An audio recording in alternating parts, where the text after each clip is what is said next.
லிங்க புராணம் பாகம் 5 ஈசனின் ஐவகை தோற்றம். 1.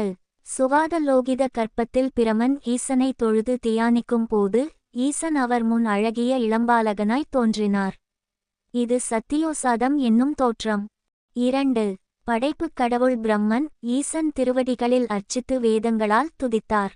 அப்போது ஈசன் திருமேனியிலிருந்து 4 முனிவர்கள் தோன்ற இத்தோற்றத்தை மனதில் தியானித்து ஈசனை வழிபடுவோர் சிவலோகம் அடைவர்.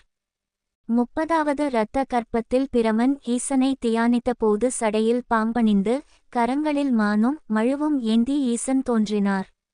இத்தோற்றம் வாமதேவம் எனப்படும். 3.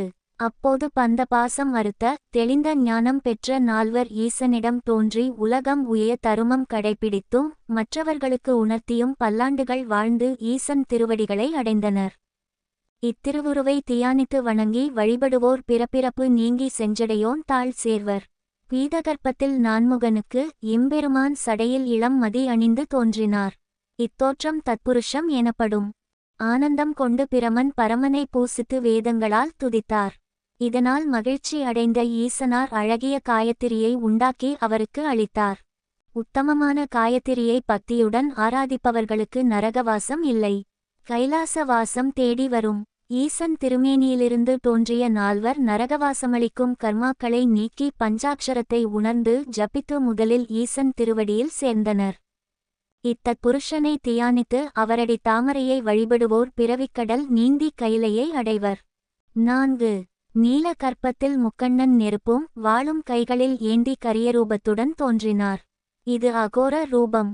மிக்க ஆனந்தத்துடன் பிரமன் அகோர வடிவில் ஈசனை பூசிக்க ஐயன் மனமகிழ்ந்து வேண்டுவன கேள் என்றிட பிரமன் ஐயனிடம் என்றும் குன்றாத அன்பை தர பிரார்த்தித்தார். அப்போது சிவனார் யாராலும் யாகம் செய்யும் அந்தணரை தடுத்து நிறுத்த முடியாதென்று உரைத்தார். சிவமந்திரத்தை 1,00,000 முறை உச்சரித்தோர் பாபங்கள் நீங்கி கைலாசத்தில் வீற்றிருப்பர் என்று அருள்பாலித்து மறைந்தார். 5.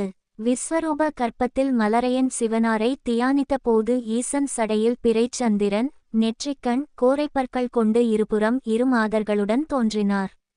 அப்போது பிரமன் சிவனாரின் இருபுறம் இருக்கும் மாதர்கள் யாவர் என்று வினவ ஒருத்தி தேவர்களை ஈன்ற அன்னை, மற்றவள் வெள்ளை தாமரையில் வீற்றிருக்கும் வாணி என்று கூறினார்.